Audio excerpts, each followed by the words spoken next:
Mi nombre es Noé, y esta es mi historia. Si estás escuchando esto, eres mi descendiente, y te contaré el motivo por el cual estamos aquí hoy. El mundo fue golpeado por una catástrofe inimaginable, dejando solo a mi familia y a mí como los últimos sobrevivientes. Es una situación surrealista. Todos están muertos, excepto mi familia. La escala de la destrucción es insondable y la pérdida de vidas es desoladora. ¿Cómo llegamos aquí? Innumerables fuerzas se unieron para hacer que el diluvio sucediera. La secuencia de eventos que llevó al gran diluvio comenzó con la creación de los hijos de Dios. Se dice que estos seres divinos poseían poderes sobrenaturales y eran considerados divinos. Sin embargo, uno de ellos se rebeló preparando el escenario para los eventos catastróficos que seguirían. Los ángeles, seres celestiales cuya función principal es adorar a Dios, decidieron abandonar el cielo y aventurarse en nuestro mundo con su propia agenda.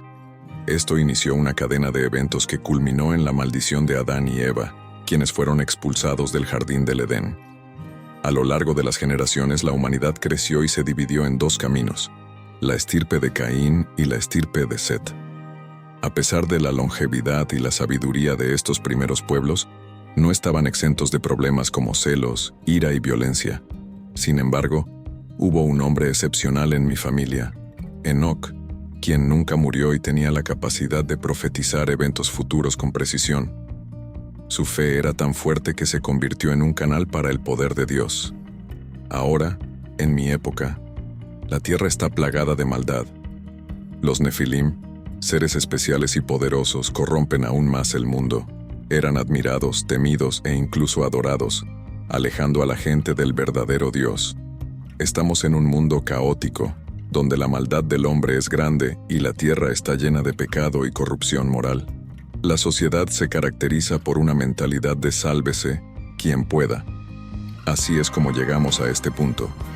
La maldad ha consumido a la humanidad, y el Señor ha visto que cada intención de los corazones de los hombres es continuamente solo para el mal. Este es el mundo en el que resido.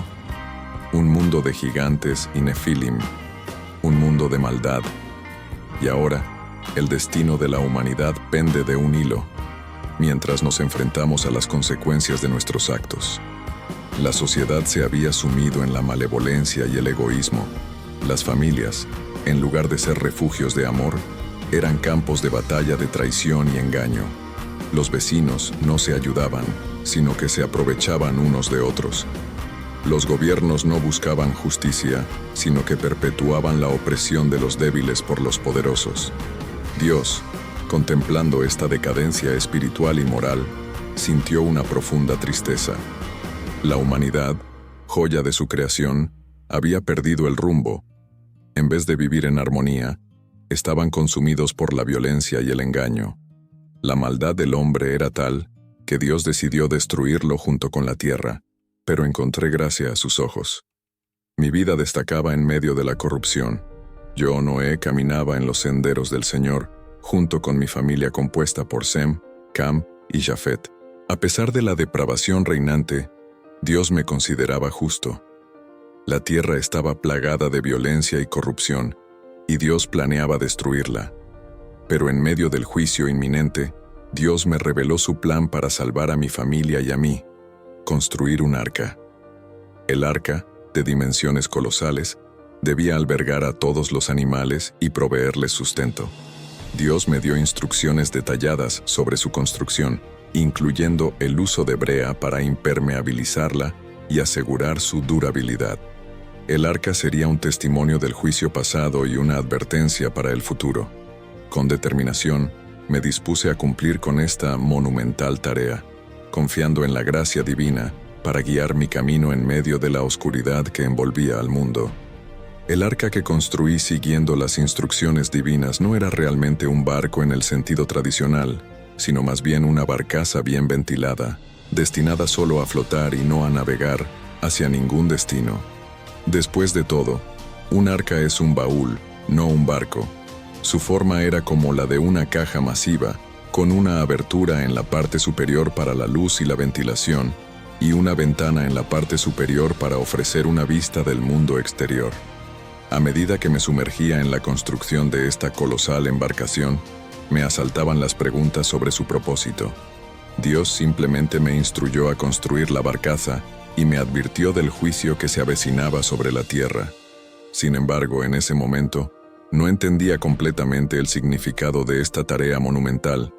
Todo lo que sabía era que debía confiar en el plan de Dios y seguir sus instrucciones.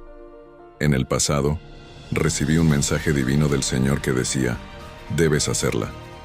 Seguí las instrucciones y construí lo que era necesario. Luego, el Señor compartió conmigo los detalles de sus planes: traer un diluvio de agua sobre la tierra para destruir toda vida bajo los cielos. Fui convocado para desempeñar un papel crucial en este juicio y en la salvación que seguiría. Dios haría un pacto conmigo y me usaría para salvar un remanente de cada animal, para que la tierra pudiera ser poblada nuevamente después del diluvio. Dios estableció un pacto solemne conmigo y me ordenó llevar todo tipo de alimento comestible para mí y para los animales. Esta sería la casa de alrededor de 35,000 pares de animales, con espacio más que suficiente para todas las demás provisiones esenciales. Es verdaderamente notable pensar en la escala y capacidad de esta embarcación, diseñada para enfrentar el juicio divino y proporcionar refugio para todas las criaturas vivientes. Dios me hizo partícipe de su plan para destruir este mundo perverso por agua, revelando el secreto de su propósito a través de mi tiempo sobre el juicio que se avecinaba. Pero mis palabras cayeron en oídos sordos. A pesar de mis esfuerzos incansables, la humanidad se mantuvo obstinada en su camino de pecado y desobediencia. Construí el arca 600 años después de que Dios creara a los seres humanos, en una época de gran innovación y logros industriales.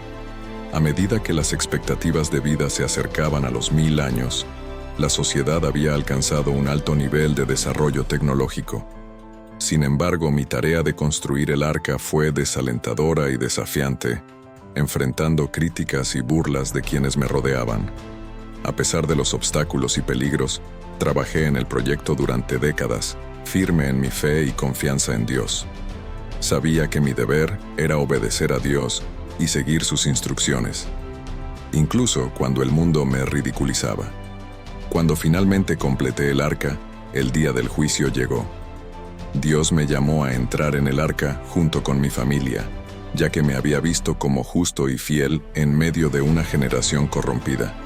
Fue un momento único en la vida, cuando entré en el arca rodeado por los animales y la presencia de Dios, sabiendo que seríamos los únicos supervivientes del diluvio inminente. Mis antepasados, incluido el profeta Enoc, ya habían partido de este mundo, llamados por Dios. Ahora, enfrentaba el desafío solo con mi familia, confiando en la promesa de Dios de preservarnos y protegernos durante el juicio.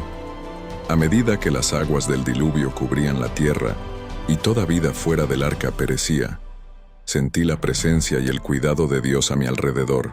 Aunque el juicio fue devastador para la humanidad, me sentí agradecido por la gracia y la protección que Dios nos brindó a mí y a mi familia.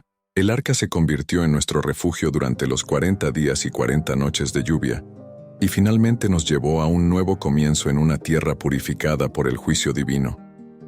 A través de este evento cataclísmico, aprendí la importancia de la fe, la obediencia y la confianza en Dios, incluso en medio de la adversidad y la incredulidad del mundo que nos rodea. Llegó cuando las aguas comenzaron a ceder, y el arca reposó en el monte Ararat. Este majestuoso pico, con sus laderas empinadas y su imponente altura, se convirtió en nuestro refugio después del diluvio. Imagina la escena: el arca descansando en lo alto de esta montaña, rodeada por la vastedad del paisaje montañoso. Las laderas del monte Ararat se elevan desde la llanura del río Aras, alcanzando una impresionante altura de 300 metros sobre el nivel del mar. Hacia el suroeste, las laderas se elevan aún más, ascendiendo a una asombrosa altitud de 5,500 metros sobre el nivel del mar. El monte Ararat es verdaderamente una maravilla de la naturaleza, una obra maestra de la creación. Para nosotros, el monte Ararat se convirtió en un símbolo de esperanza y salvación. Después de sobrevivir al diluvio, encontrar un lugar seguro para el arca fue un verdadero milagro. Era como si Dios mismo nos estuviera guiando hacia este lugar de seguridad, protegiéndonos de la furia de las aguas. A medida que las aguas retrocedían y la tierra volvía a emerger, pudimos ver los contornos familiares del mundo que una vez conocimos. Fue un momento de asombro y gratitud, al ver que la promesa de Dios de preservar la vida se estaba cumpliendo. El monte Ararat se convirtió en nuestro refugio temporal, un lugar donde podíamos descansar y recuperarnos después de la devastación del diluvio. Pero también fue un recordatorio de la fidelidad de Dios y de su poder para salvar a aquellos que confían en Él. Después de 150 días en el arca, finalmente pudimos salir y comenzar de nuevo. Fue el comienzo de un nuevo capítulo en la historia de la humanidad, un tiempo de renovación y esperanza después del juicio del diluvio. El monte Ararat siempre estará en nuestros corazones como el lugar donde Dios nos salvó, donde encontramos refugio en medio de la tormenta.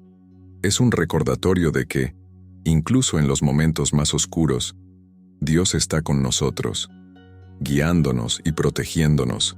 En nuestro viaje es derramada, se requerirá una cuenta por ella.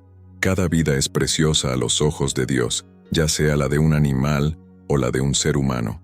Como seres creados a imagen de Dios, debemos tratar la vida con el máximo respeto y consideración.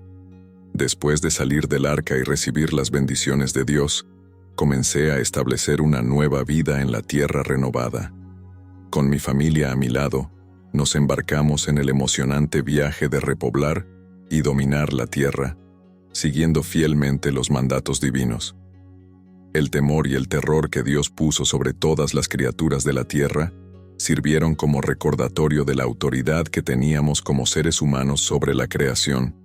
Éramos responsables de cuidar y proteger el mundo que Dios nos había dado, demostrando respeto por cada criatura y cada elemento de la naturaleza.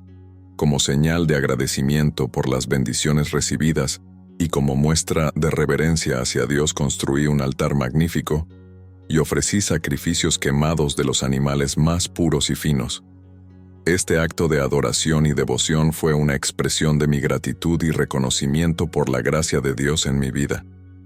Dios, en su misericordia infinita, hizo una promesa solemne de no destruir nuevamente toda vida en la tierra con un diluvio. Esta promesa fue un testimonio de su amor y compasión hacia la humanidad, a pesar de nuestra inclinación al mal desde la juventud.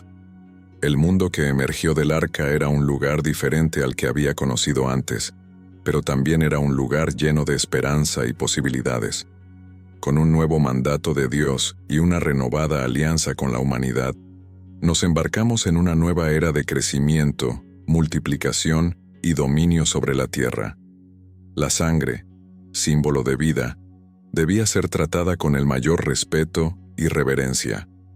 Como portadores de la imagen de Dios, debíamos recordar siempre el valor sagrado de cada vida y actuar con responsabilidad y compasión hacia todas las criaturas de la tierra. Así, con un corazón lleno de gratitud y devoción, me dispuse a cumplir con el mandato divino de ser fecundo, multiplicarme y esparcirme por la tierra, sabiendo que Dios estaba conmigo en cada paso del camino. Fuera derramada, entonces debería haber una investigación sobre el asunto. Esto se debe a que Dios creó al hombre a su propia imagen y, por lo tanto, la vida humana es inherentemente valiosa y no puede ser quitada sin rendir cuentas ante Dios. Las palabras "por el hombre su sangre será derramada" llevan un mensaje poderoso. Nos recuerdan que la vida es preciosa y debe ser protegida a toda costa. Cuando se comete un crimen atroz como el asesinato, Dios dice que el perpetrador merece nada menos que la pena máxima, la pena de muerte. Ver la fuerza del mandato de Dios incluso exige un ajuste de cuentas por la vida del hombre y de cada animal. Dios no tolera el asesinato ilegal de ningún tipo. Sean fecundos y multiplíquense. Este punto fue repetido para énfasis, y era porque la situación era crítica. Nuestro planeta necesitaba desesperadamente ser repoblado, y somos los únicos que garantizarán la continuidad de nuestra propia especie. Dios hace un pacto con el hombre y con toda la creación. Entonces Dios habló conmigo y con mis hijos diciendo: Ahora he aquí que estoy estableciendo mi pacto, acuerdo vinculante, promesa solemne, con ustedes y con sus descendientes después de ustedes, y con cada criatura viviente que está con ustedes, las aves, el ganado y los animales salvajes de la tierra, junto con ustedes, de todo lo que sale del arca, cada criatura viviente de la tierra, estableceré mi pacto con ustedes. Nunca más toda carne será cortada por las aguas de un diluvio, ni nunca más habrá un diluvio para destruir y arruinar la tierra. Dios hizo una promesa de que nunca más destruiría el mundo con un diluvio. Así es el Todopoderoso. Hizo esa promesa como una repetición y aclaración de su pacto anterior. Dios no creía que hubiera hecho algo incorrecto o demasiado severo al enviar el diluvio. Hizo una promesa para asegurar que las mismas condiciones malignas que existían en el mundo prediluviano nunca se repitieran exactamente. Y Dios dijo: Este es el signo, símbolo visible, memorial del pacto solemne que estoy haciendo entre mí y ustedes, y cada criatura viviente que está con ustedes, para todas las generaciones futuras. Pongo mi arco iris en las nubes, y será un signo del pacto entre mí y la tierra. Sucederá que cuando yo traiga nubes sobre la tierra, el arco iris será visto en las nubes, y recordaré con compasión mi pacto que está entre mí y ustedes y cada criatura viviente de toda carne, y nunca más las aguas se volverán un diluvio para destruir toda carne. Cuando el arco iris esté en las nubes, y yo lo mire, recordaré solemnemente el pacto eterno entre Dios y cada criatura viviente de toda carne que está en la tierra. Y Dios me dijo: Este arco iris es el signo del pacto, promesa solemne, acuerdo vinculante, que establecí entre mí y todas las cosas vivas en la tierra. Imagina eso, un increíble pacto que no solo se hizo entre Dios y la humanidad, sino también entre Dios y cada criatura viviente que camina, se arrastra, vuela y nada en este planeta. Sí, la promesa fue incluso hecha a la propia tierra, porque el manto de vapores de agua fue liberado en el diluvio, y el ciclo del agua de la tierra cambió después del diluvio. Este puede ser el primer surgimiento de un arco iris. Dios usó el arco iris como un signo para mí, y todas las generaciones, de que Él sería fiel a su pacto. Y allí estaba el primer arco iris. Puedes imaginar ser testigo del primer arco iris que apareció en nuestro planeta. Y lo que es aún más emocionante es que Dios eligió esta magnífica creación como un signo de su fidelidad hacia mí y todas las generaciones que siguieron. El arco iris también es una promesa para ti. Cuando veas un arco iris, recuerda mi historia épica. Siempre que avistamos un arco iris, sirve como un poderoso recordatorio de la fidelidad inquebrantable de Dios y del cumplimiento de todas sus promesas. De hecho, nos asegura que su pacto de paz con la humanidad es tan inquebrantable como su pacto conmigo y todas las generaciones posteriores. Todo esto vino con sus desafíos. Yo ya no tenía par. Yo era el hombre más viejo del mundo. Todos estaban muertos, y pronto algo muy triste estaba a punto de suceder. Esto afectaría a mis hijos, sus antepasados. Mis hijos que salieron del arca eran Sem, Cam y Jafet, y de estos hombres, toda la tierra sería poblada y dispersada con habitantes. Mis hijos serían el fundamento del mundo. Canaán, mi nieto, sería maldecido como resultado de lo que transcurrió a raíz de esa catástrofe. Enfrenté las secuelas del diluvio catastrófico y emergí completamente nuevo, decidido a crear una nueva vida para mí y mis seres queridos. Con energía y entusiasmo ilimitados, me lancé en una emocionante aventura de exploración y descubrimiento, plantando una multitud de cultivos, incluyendo una magnífica viña que prometía producir una cosecha abundante. Usé las uvas para hacer vino, bebí del vino, me embriagué y quedé desnudo en mi tienda. Cam, el padre de Canaán, vio accidentalmente mi desnudez y, para mi vergüenza, lo contó a sus 2 hermanos.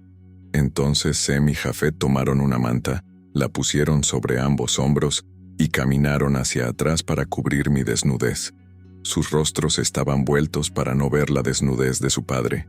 Se dice que Cam contó con deleite lo que observó en mi tienda. Decidió burlarse de mí, su padre, y en el proceso estaba minando mi autoridad como hombre de Dios. La respuesta de Cam muestra su falta de respeto por mí. Cuando desperté de ese estupor inducido por el vino, supe lo que mi hijo menor, Cam, había hecho conmigo.